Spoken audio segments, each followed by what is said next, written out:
अरे कैसन हो झुमरी काकी, किधर को जाती हो? कहाँ जाएंगे बिटुआ, सवेरे से वही काम धंधा है अपने पास तो बस। अरे काम का क्या है, वो तो होता ही रहेगा। आओ जरा इधर तो आओ, गरम गरम चिल्ली चिकन बनाया है, एकदम लटपटा स्वादिष्ट, खुशबू तो ले लो। का रे, तू वैसे ही फंसा देता है। अब खुशबू ले ली है तो मुंह में जो पानी आया है वही पी के थोड़ा काम चलाएंगे। ला खिला अपना चिली चिकन। अरे हमारा काम है आपके बिजी शेड्यूल से फुर्सत दिलाकर आपको स्वादिष्ट चिली चिकन खिलाना। ये लो, मजे से खाओ और टिल्लू के गुण गाओ। टिल्लू राम सुबह से अपना चिली चिकन का ठेला जमाकर बैठ गया था। वहीं से गांव का मुखिया बाबू प्रसाद निकलता है और कहता है, अरे देखो तो, सुबह हुई नहीं कि लोगों को अपनी मीठी बातों के जाल में फंसाने का धंधा शुरू हो गया। क्यों टिल्लू सेठ? अच्छा मुखिया जी, आप जरा गलत समझते हैं, ये कोई मीठी बातों का जाल नहीं है, ये है तीखी चिल्ली चिकन का कमाल। खैर आपके पल्ले ना पड़ेगा, कड़वा बोल बोल कर आपकी जुबान भी कड़वी हो गई है। अरे उसको स्वाद नहीं समझ आएगा। ठेले पर खड़े सभी लोग टिल्लू राम की बात सुनकर हंसने लगते हैं, लेकिन मुखिया बहुत चिढ़ जाता है। देख लूंगा तुझे टिल्लू, बहुत गर्मी है ना तुझे इस चिल्ली चिकन की, तो मैं आने दे, तुझे बिन मौसम ठंडा कर दूंगा। बेइज्जती का स्वाद चखकर और बदला लेने का ख्याल साथ लेकर बाबू प्रसाद वापस अपने रास्ते चला जाता है। आज नहीं तो कल मुझे इस चिली चिकन वाले से बदला तो लेना ही है। अरे उसने मेरी इतनी बेइज्जती जो की है। बाबू प्रसाद को खुद से बड़बड़ाते देख उसका खास सलाहकार मुक्कू लाल उसके पास आकर कहता है, अरे ओ साहब जी, क्या खिचड़ी पका रहे हो मन में? अरे मेरे को भी बताओ ना, मैं आपका खास सलाहकार जो हूँ। अरे वो चिल्ली चिकन वाला धुर्त टिल्लू, वो मुझे बिल्कुल पसंद नहीं। न जाने उसकी दुकान इतनी क्यों चलती है। मैंने भी बहुत कोशिश की ऐसे पैसे कमाने की, मगर मेरा काम कभी नहीं चला। ऊपर से मेरा मजाक उड़ाता है वो पाखंडी। ओए होए, कोई बात नहीं साहब जी, आप बात को समझेंगे नहीं। अरे आपको उसके खिलाफ नहीं, उसके साथ रहना चाहिए, तभी आपका असली फायदा होगा। हाँ है? क्या क्या बक रहा है? फिर से नशे में है क्या तू? हाँ, इतनी तनख्वाह जो देते हो आप मुझे, दिन रात नशे में ही तो लेता हूँ मैं। खैर अब सुनो, आप उसे चिली चिकन वाले के पास एक प्रस्ताव लेकर भेजो। उससे कहो कि आपकी दुकान खाली है और वो तो ठेले पर अपना चिकन बेचता है, तो वो आकर आपकी दुकान में अपना तिल्ली चिकन बेचे, बिल्कुल किसी होटल की तरह। हाँ। अरे तू पगला गया है क्या रे? मैं उसे अपनी दुकान क्यों दूंगा? अरे थापदी, इससे उसका धंधा और बढ़ जाएगा ना, और फिर आपको भी तो फायदा ही होगा। ये एक तरह का जाल है थाप जी, उसकी रेसिपी में कुछ तो जादू है जो लोग वहाँ खींचे चले जाते हैं। अरे अब वो आपको ऐसे तो बताएगा नहीं ना, है? तो उसे यहाँ बुलाओ और चुपचाप उसका चिल्ली चिकन बनाने का तरीका सीख लो, बस फिर उसे दूध में पली मक्खी जैसा निकाल के फेंक देना। अरे वाह रे वाह वाह, क्या बात है, शाबाश, क्या सलाह दी है तूने मेरे को, दिल खुश कर दिया तूने मुक्कू। अरे साहब जी, आप बस अपनी छत्र छाया में मुझे रखिए, अब फिर देखिए ये मुक्कू क्या क्या करता है। अब आएगा ना मजा, उस टिल्लू की तो मैं घंटी बजा दूंगा। आओ आओ, तीखा चिल्ली चिकन खाओ। कैसे हो टिल्लू महाराज? जैसा कल था वैसा ही आज हूँ, कहो क्या बकने आए हो? अरे बस तुम्हें ही देखने आया हूँ, काम धंधा कैसा चल रहा है? क्यों, मैं क्या ताजमहल हूँ जो मुझे देखने आए हो? अरे सीधा काम की बात करो, मेरा समय मत बर्बाद करो। हाँ बस यही, तुम्हारी यही कर्म प्रधान बातें तो मुझे यहाँ तक खींच लाई है। अरे कितने कर्मठ हो तुम यार, हर वक्त बस काम काम काम। अब इसलिए मैं तुमसे हाथ मिलाना चाहता हूँ। अब बताओ, मेरे साथ धंधा करोगे क्या? कहना क्या चाहते हो? देखो मेरी बड़ी सी दुकान खाली पड़ी है और तुम इतना स्वादिष्ट चिली चिकन बनाते हो, मगर यहाँ सड़क किनारे ठेला लगाते हो, तो क्यों ना तुम मेरी दुकान पर आकर अपना चिली चिकन बेचो, बिल्कुल किसी होटल की तरह। नहीं नहीं, मेरे पास तुम्हें देने के लिए किराया नहीं है, अब मेरा धंधा ऐसे ही ठीक है। अरे मेरे भोले टिल्लू, मुझे किराया नहीं चाहिए यार, मुझे तो बस तुम चाहिए हो तुम। अरे मेरा मतलब है कि तुम बस वहाँ चलकर काम शुरू करो, साथ में खूब पैसे कमाएंगे यार। और मिल बांट कर खाएंगे। अब देखो, तुम्हारे पास बड़ी दुकान नहीं है और मेरे पास तुम्हारे जैसा स्वाद नहीं है, तो हाथ मिलाओगे तो हम बहुत दूर तक जाएंगे। हाँ। बाबू प्रसाद का ये प्रस्ताव बहुत अच्छा था और टिल्लू भी पुरानी बातें भूलकर आगे होने वाले फायदे के बारे में सोचने लगता है। ख्याल तो अच्छा है। अब चलो ठीक है, मंजूर है, मगर ज्यादा फायदा मैं रखूंगा क्योंकि मेन काम तो मेरा ही है ना। अरे हाँ हाँ यार, चलेगा ना, तुम ही तो जान हो इस नए बिजनेस की। चलो अब मैं तुम्हें दुकान पर मिलता हूँ, जाकर साफ सफाई और सब तैयारियों में भी तो लगना है ना। बाबू प्रसाद की चाल से बेखबर टिल्लू वापस अपने काम में व्यस्त हो जाता है और फिर अगले दिन वो बाबू प्रसाद की दुकान पर जा पहुंचता है। अरे आ गए मेरे बिजनेस पार्टनर, आओ आओ, स्वागत है तुम्हारा। अपने पावन कदम यहाँ रखो और मेरी दुकान को धन्य कर दो। टिल्लू बाबू प्रसाद को धक्का मारकर आगे बढ़ जाता है और मुक्कू लाल आकर बाबू से कहता है, अरे छाप जी, इतनी गंदी ओवर एक्टिंग क्यों करते हो? ज्यादा हो रहा है, कंट्रोल करो कंट्रोल।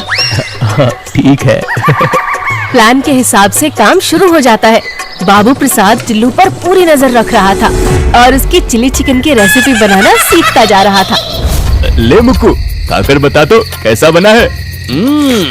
अरे वाह वाह वाह, क्या बात है छाप जी, अरे आपने तो कमाल कर दिखाया। क्या क्या बहुत अच्छी बनी है क्या? एकदम टिल्लू जैसी है क्या? अरे टिल्लू जैसी? अरे टिल्लू की तिल्ली चिकन तो इसके सामने पानी भलेगी। ये बहुत स्वादिष्ट है छाप जी। क्या सच में? ला जरा मैं भी चख के देखूं। अरे हाँ, ये तो सच में बहुत अच्छी बनी है। अब आएगा ना मजा। अब तो मुझे कल सवेरा होने का इंतजार है। उस टिल्लू से अपने अपमान का बदला लूंगा मैं। अगली सुबह टिल्लू रोज की तरह दुकान पर आया, लेकिन उसने देखा कि बाबू प्रसाद उसका सारा सामान दुकान से बाहर ठुकवा रहा था। अरे अरे, ओए बाबू प्रसाद के बच्चे, ये क्या कर रहा है? तेरा दिमाग फिर गया है क्या? मेरा तो पता नहीं, मगर तेरा दिमाग जरूर फिरने वाला है, क्योंकि अब तेरा दाना पानी यहाँ से उठ गया है। अब मैं ये दुकान अकेले चलाऊंगा। क्या दिमाग खराब हो गया है क्या? अरे मेरे हाथों में जादू है, जादू। वैसा चिल्ली चिकन तो नहीं बना पाएगा, मेरी अपनी एक खास रेसिपी है। हाँ जी हाँ, और वो रेसिपी मैंने सीख ली है। ये तू क्या बक रहा है? तू तो एक दिन भी मेरे आसपास नहीं आया। मैं अकेले ही चिल्ली चिकन बनाया करता था, तो तूने कब सीख ली? अरे मैं किसी को नहीं सिखाता हूँ, समझे? घनचक्कर, तेरे सर के ठीक ऊपर मैंने कैमरा फिट कराया था और उसी से मैं तुझ पर नजर रख रहा था बेटे। ये सुनकर टिल्लू को तो दिन में तारे नजर आ गए। इतना बड़ा धोखा, लालची। वाह, ज्यादा कमाई के लालच में तू आया और लालची मैं हुआ। अरे बेटे, जब तेरा धंधा बढ़िया चल रहा था तो लालच क्यों किया? अब तो तू गया काम से, क्योंकि अब तेरे ठेले पर कोई नहीं आएगा। सब यहाँ मेरे होटल में खाएंगे, बढ़िया एसी में बैठकर। चल अब निकल यहाँ से। टिल्लू को इस विश्वासघात पर बहुत गुस्सा आ रहा था। उसे अब बस किसी भी तरह बाबू प्रसाद से बदला लेना था। वो अपने एक पुराने दोस्त के पास गया, जिसका नाम था घुंघरू दूध वाला। अरे आओ आओ टिल्लू भाई आओ, कैसन बा? अरे कैसे आना हुआ हमरे गरीब खाने में? पूछो मत घुंघरू, बहुत गुस्से में हूँ। किसी की ऐसी की तैसी करनी है, इसलिए तुम्हारे पास आया हूँ। मैं जितने लोगों को जानता हूँ उसमें सबसे दुष्ट, चालाक और चालबाज हो तुम ही मेरा ये काम कर पाओगे। वाह वाह, क्या तारीफ की है मेरी। अरे ऐसे तो कोई दुश्मन भी ना करे हैं? अरे भावनाओं को समझो यार। सुनो, टिल्लू अपनी सारी आप बीती घुंघरू को कह सुनाता है। वाह, कितना शातिर आदमी था। अरे अब तुम उसकी तारीफ छोड़ो और उससे बदला लेने की सोचो। बदला तुम्हें मेरी मदद करनी होगी। मैं उसे ऐसे ही चैन से मेरी रेसिपी चुराकर धंधा नहीं करने दूंगा। हाँ बिल्कुल, तो बताओ ना। अरे मैं कैसे मदद करूं तुम्हारी? उसे उठा लो और फिर। टिल्लू ने कुछ खिचड़ी पकाई और घुंघरू उसमें तड़का लगाने के लिए तैयार था। उन्होंने अगली रात होने का इंतजार किया, जब बाबू प्रसाद अपना होटल बंद करने वाला था। ओ छाप जी, मैं तो जा लिया हूँ छोने, अब आप अपना होटल बंद करके आ जाना। Good night. हाँ हाँ तू जा, मैं थोड़ी देर से आऊंगा। मुक्कू के जाने के बाद अचानक से होटल में दो मुसडंडे जैसे दिखने वाले लोग आ जाते हैं। अरे ओ सेठ, लाओ चिल्ली चिकन खिलाओ। अरे देखते नहीं हो क्या समय हो गया है? अब होटल बंद हो गया है, अब कल आना। दूसरा गुंडा सामने टेबल पर छुरी निकाल कर रख देता है और गला साफ करते हुए कहता है, अच्छा कल आना, लेकिन अगर आज हमें चिली चिकन नहीं मिला तो तू कल यहाँ नहीं होगा बनाने के लिए। समझा? छुरी देखकर बाबू प्रसाद बहुत डर जाता है। अरे मैं तो मजाक कर रहा था। अभी लाता हूँ आपके लिए स्पेशल सा चिली चिकन। बस 10 मिनट रुकिए। बाबू प्रसाद डरते डरते चिली चिकन बनाने लगता है, मगर पीछे से गुंडे आकर उसके मुंह पर कपड़ा डालते हैं और उसे घूंसे मारते हैं और फिर बाबू प्रसाद को बेहोश कर देते हैं। ये मैं कहाँ हूँ? मुझे बांध क्यों रखा है? कौन हो तुम लोग? स्वागत है मुखिया बाबू। कहिए कैसा चल रहा है आपका ये नया बिजनेस जिसकी आपने धोखे से शुरुआत की है? अपनी सच्चाई सुनकर बाबू प्रसाद की हवा निकल गई। क्या क्या टिल्लू ने मेरी सुपारी दी है? हाँ जी, सही जवाब। और आप हार गए 1 लाख रुपए। क्या मतलब है तुम्हारा? अरे मतलब अब यहाँ तुम हमारे साथ घर तो बसाओगे नहीं, वापस तो जाना ही होगा ना। तो बस ये वापस जाने के लिए एक छोटी सी कीमत है। शगुन का 1 लाख एक दो और यहाँ से फूट लो। और हाँ, अपना वो बिजनेस जाते ही बंद कर देना, वरना हम फिर से मुलाकात कर लेंगे। हाँ। नहीं, मैं इस गांव का मुखिया हूँ, बड़ा आदमी हूँ। तुम मेरे साथ ऐसे नहीं कर सकते हो। मैं सबको बता दूंगा। अरे हाँ, मैं भी कितना पागल हूँ ना, इतने बड़े आदमी से बस इतना कम पैसा मांगा। धत्तेरे की। मुखिया जी, आप तो 2 लाख दीजिए अब। और रही बात लोगों को बताने की, तो क्या बताएंगे कि गांव के महान मुखिया को एक दूध वाले ने उठा लिया है? बड़ा नाम हो जाएगा आपका गांव में। बेइज्जती और अपनी धोखेबाजी को छुपाने के चक्कर में बाबू प्रसाद को घुंघरू की बात माननी पड़ी। ठीक है, मैं समझ गया। मैं तुम्हें पैसे देने को तैयार हूँ, लेकिन मुझे आजाद तो करो। जरूर जरूर बाबू साहब, चलिए। घुंघरू छुरी की नोक पर बाबू प्रसाद को घर लेकर जाता है और उससे पैसे लेकर चला जाता है। ले तेरा हिस्सा, अब तो तेरा बदला पूरा हो गया ना। हाँ, अब उसकी अकल ठिकाने आ गई होगी, दोबारा मुझसे नहीं उलझेगा। बड़ा आया था, अब जाकर कलेजे को ठंडक मिली है। इधर टिल्लू अपनी जीत का जश्न मना रहा था और उधर बाबू प्रसाद अपमान की आग में जल रहा था। अले का कहानी जहाँ से शुरू हुई थी वहीं आकर खत्म हुई। आपकी बेइज्जती तो हो ही गई। अब चलो छोड़ो, किसी को मालूम थोड़ा ही ना है, हम बताऊंगा भी नहीं। चुप, एकदम चुप। ये कहानी वहाँ खत्म होगी जहाँ मैं चाहूंगा। बस अब देखता जा। इधर आ, अपना कान ला। बाबू प्रसाद मुक्कू के कान में कुछ कहता है और दोनों ठहाका लगाकर हंसते हैं। अरे वाह छप जी, इस चाल से तो टिल्लू राम चालो थाने चित हो जाएंगे। अगले दिन टिल्लू ने फिर से अपना ठेला लगा लिया। आज से हर प्लेट पर 50 रुपए ज्यादा लूंगा। ये निकम्मे गांव वाले मुझे तो इतना कम पैसा देते हैं, लेकिन वहाँ बाबू प्रसाद होटल क्या खोला, उधर तो इतना पैसा देने को तैयार थे। अब मैं भी ज्यादा पैसा लूंगा।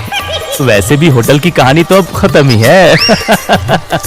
टिल्लू ने जैसे ही पहली प्लेट लगाई, पीछे से किसी की आवाज आई। यो भाई, एक प्लेट कितने की दी? 350 रुपए की। अरे इतना ज्यादा क्यों? कल तक तो तुम कम में बेचते थे। हाँ, मगर आज ज्यादा में बेचूंगा। लेना है तो लो, वरना निकलो यहाँ से। धंधे का टाइम है, खोटी मत करो। पुलिस वाला टिल्लू का गला पकड़कर बोला, चल, अब बाकी का धंधा चलकर जेल में करना। अरे अरे अरे, अब माफ करना साहब, अब मैंने आपको देखा नहीं। अब क्या हुआ? अब मैंने क्या किया? क्यों रे, गांव वाले मासूम लोगों को चिकन बताकर कुत्तों का मीट खिलाता है? है? अरे ये कैसी बात हुई? किसने कहा आपसे? अब ये सब सरासर झूठ है। अच्छा, तो फिर कल ही सरकारी नोटिस आया है कि गांव के सभी कुत्तों को गाड़ी में भरकर ले जाया जाएगा। और आज ही तुमने अपनी चिल्ली चिकन का दाम कैसे बढ़ा लिया बेटा? किसे बेवकूफ बनाते हो? बाबू प्रसाद, तो ये तेरी चाल थी। क्या चाल भाई? क्यों भाइयों, क्या मैं कुछ गलत कह रहा हूँ क्या? अरे इसने अचानक से दाम क्यों बढ़ाया?